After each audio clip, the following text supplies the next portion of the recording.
Já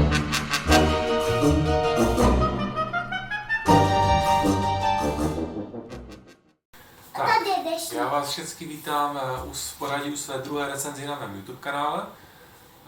Děkuji všem, kteří si dali ten čas a zhlédli vlastně moji první recenzi na Vistu Ramba, kterou jsem recenzoval před chvilkou. Vinošku, děkuji, že mi pomáháš, ale pojď tady hezky na stranu, jo? Tak.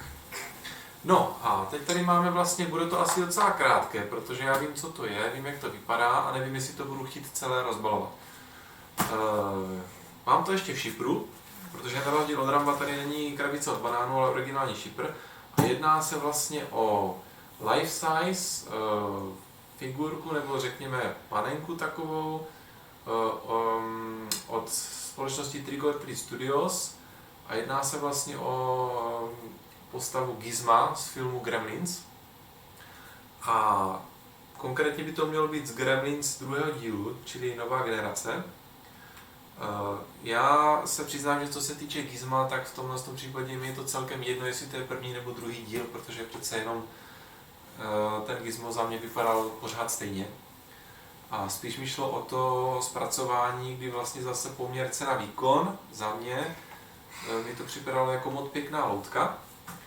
Takže se na ní můžeme podívat a jsem zvědavý, co nás tam čeká. Každopádně, jakmile to vybalím, tak vám asi nezaručím, že to vybalím i z toho originálního obalu, protože se mi to moc líbí na výstavu, tak jak jsem to viděl na těch fotkách, takže uvidíme.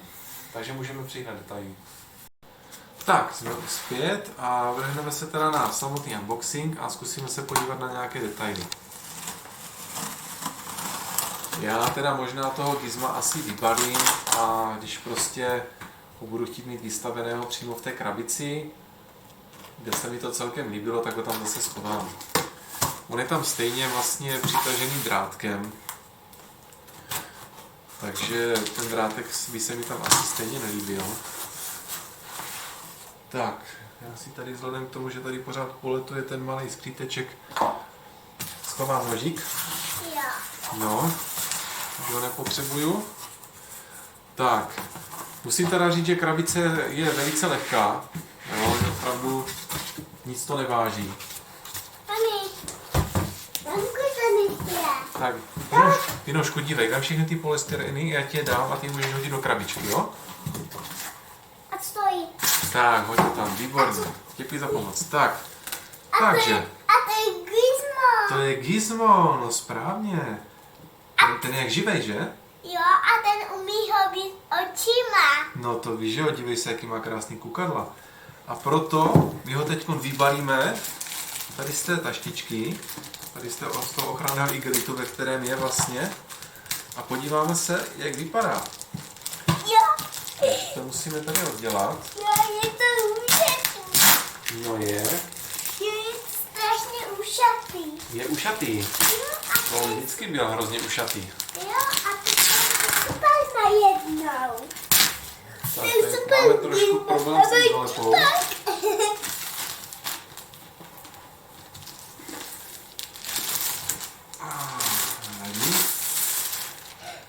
vytáhneme. To je ušatý. Tak, jo, izolepa tady opravdu zůstala. To je ušatý. Vinošku, je to ušatý. Ale teď pozor, maminka natáčí, aby to bylo vidět. Pojď na stranu. Tak, no. Já si teda myslím, že já jsem měl už vlastně jednu variantu od společnosti NECA.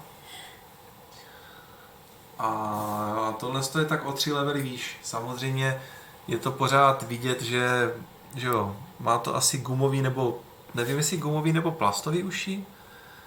Já pak zkusím vlastně zjistit, jestli to je PVCčko, čistě nebo co to je za materiál. Samozřejmě chlupů je tam hodně.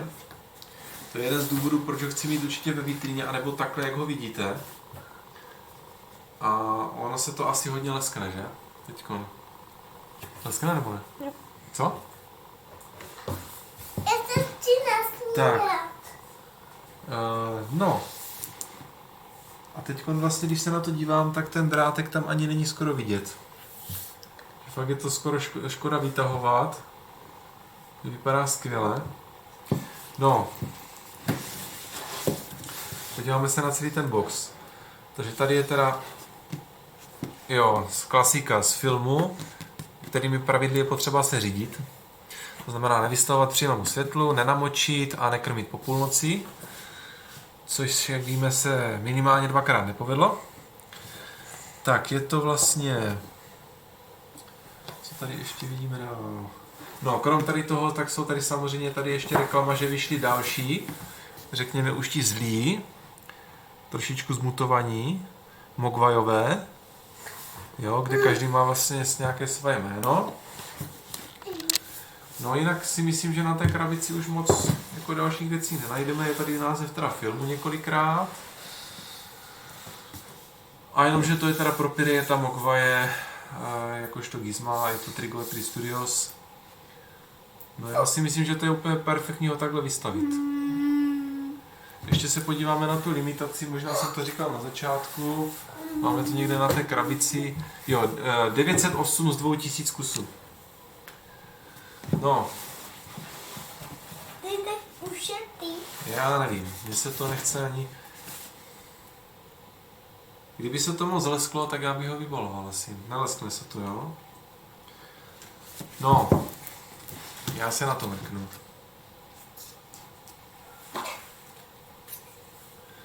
Já to rozbalím. A proč to můžeš rozbalit?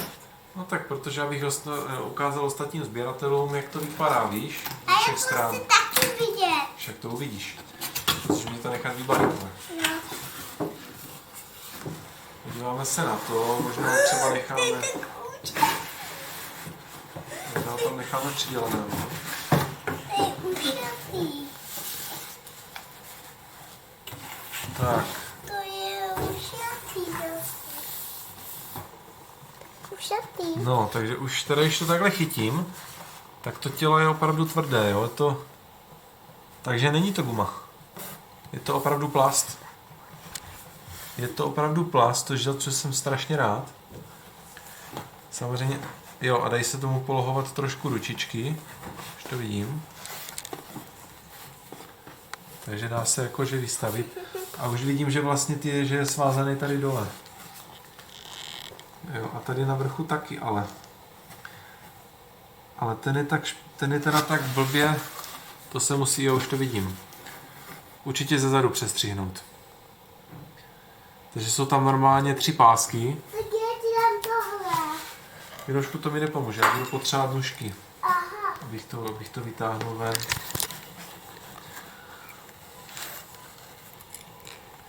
Takže my to uděláme tak, že si dáme zase menší pauzu a vrátíme se k vám, až Gizma vytáhneme ven. Jsme zase zpátky. Gizma jsem vám teda vybalil. Jsem na to za to nakonec docela rád, protože se přiznám, že z něho jdou docela dost chlupy.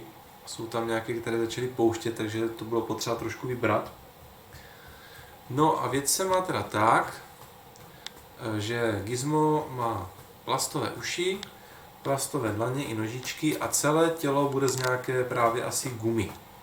Jo, že takhle se mu dá trochu zmáčknout to břicho a hlavně jde tam o to, že je pohyblivý. Jo? Takže můžete prostě napolohovat nějakým způsobem ruce, uši, takhle a celou hlavu. Celou hlavu, s kterou může i takto otáčet. Takže za mě jako super proprietka. Já jsem dlouho chtěl nějakýho Gizma, protože já mám Gremlins strašně moc rád, hlavně první díl. A chtěl jsem prostě Gizma, který už bude vypadat jako Gizmo. Což o té nece se úplně říct nedalo.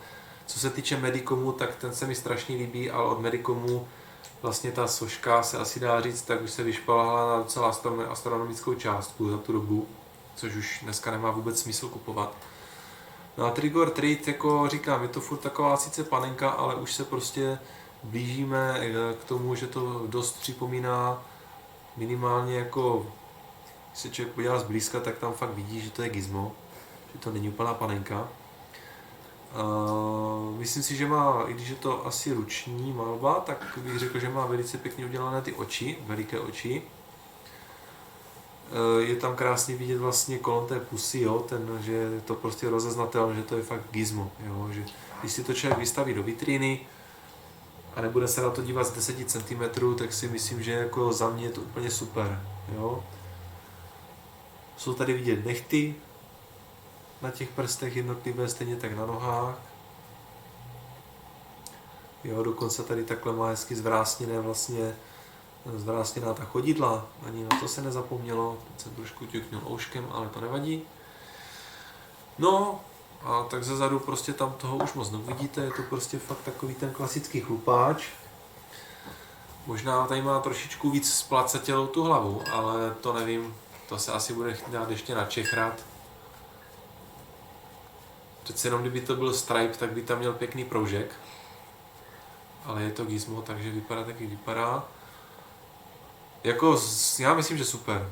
Zase za ty peníze super. Je potřeba říct teda, že to je Trick or Treat Studios. Ne vždycky tyhle z těch proprietky seženete v Evropě. Já konkrétně jsem si třeba už tohle musel objednat, nevím, jestli to tu bylo, možná bylo, přímo z Ameriky. Ale i tak, vzhledem k tomu, že se jednalo o aukci, tak se to celkem vyplatilo a já jsem teda spokojený. Takže doufám, že i vám se gizmo líbí. Pokud byste si ho chtěli pořídit a máte rádi Gremlins, myslím si, že ho určitě neprohloubíte. Takže můžeme přistoupit na rozlučku. Tak se tady s vámi už teda můžeme rozloučit. Myslím, že jsme si řekli všechno, co se tady k tomu říct dalo. Musím se teda asi trošku omluvit, že opravdu já jsem doteď nenatáčel vůbec nic. Teď jsem se rozhodl, že bych teda něco natáčet zkusil. Chápu, že někomu se můj výklad nemusí líbit, určitě se to bude časem zlepšovat. Za mě, já nejsem zvyklý si cokoliv připravovat, chystat si, učit se, prostě jedu z patra, tak jak mi to napadne, tak jak to cítím, vidím, prostě já se učím tím, že to budu neustále opakovat, tak to mám ve všem životě, takže se omlouvám případně, jestli to za moc nestálo, budu se snažit se zlepšovat. Omlouvám se i za případné tady, řekněme, vsuvky našeho synka, ale prostě, jak to je s dětma, všichni moc dobře víte. My jsme rádi, že se nám to povedlo natočit. Hlavně, že se nám podařilo tuto sehnat. Je to prostě krásná figurka. Já teď prostě budu jenom vymýšlet, jestli ho v té krabici nechám nebo půjde do vitríny, ale určitě půjde schovat, protože říkám, těch chlupů je tam dost a upozorňuju teda ještě jednou všechny ostatní, že fakt za to moc netahejte, protože opravdu mi tady zůstávaly chomáčky, takže není to prostě na žádný hraní, rozhodně to není pro děti. Takže asi tak. Takže děkuji vám za pozornost, mějte se krásně a někdy zase třeba u další recenze. Ahoj.